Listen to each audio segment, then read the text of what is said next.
नमस्कार मित्रों, कुंडली दर्शन 8 में आप लोगों का स्वागत है।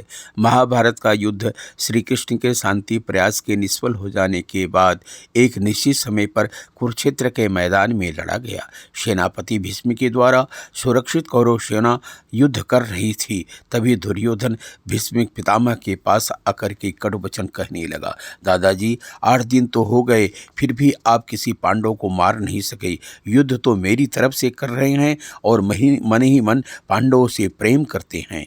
आप ठीक नहीं कर रहे हैं। आप हमारी तरफ से सही ढंग से लड़ नहीं रहे हैं। इस बात से दुखी होकर भीष्म पितामह ने घोषणा कर दी कि वे कल सभी पांडवों का वध कर देंगे। जब इस बात का पांडवों को पता चला तब वे सभी चिंतित हो गए, और क्योंकि भीष्म पितामह को युद्ध में हराना असंभव था, आइए यहाँ पर जानते हैं कि तब श्री कृष्ण ने पांडवों को बचाने के लिए यह कार्य किया।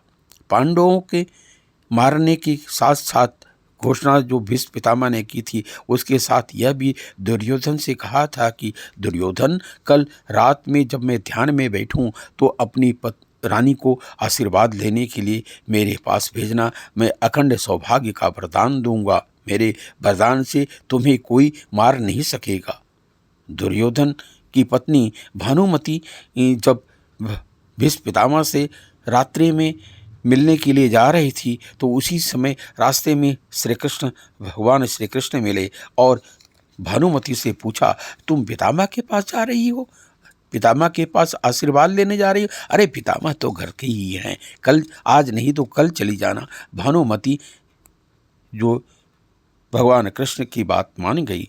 तब महात्माओं का कहना है कि उसी समय भगवान कृष्ण द्रौपदी को जगाया और एक स्वरूप से द्रौपदी को लेकर भीष्म पितामह के पास गए और दूसरे स्वरूप से वे द्रौपदी बनकर अर्जुन की सैया पर सो रहे थे। भीष्म पितामह ध्यान कर रहे थे।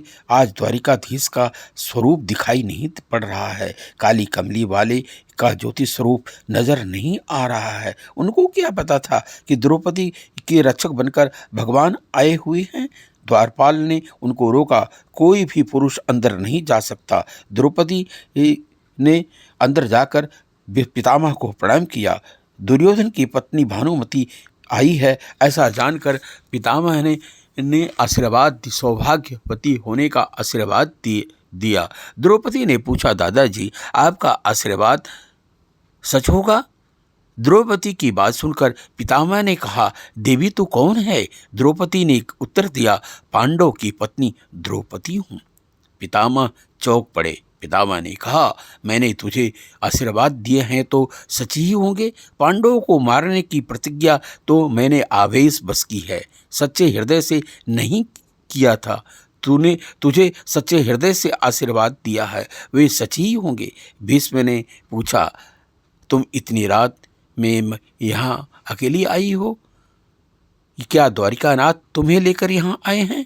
द्रौपदी ने कहा, पितामह, श्री कृष्ण शिविर से बाहर खड़े हैं।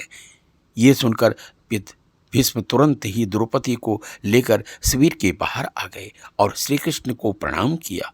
भीष्म ने श्री कृष्ण से कहा कि मेरे एक वचन को दूसरे वचन से काट देने का काम आप ही कर सकते हैं द्वारकानाथ, दूसरे किसी की बस की बात नहीं है।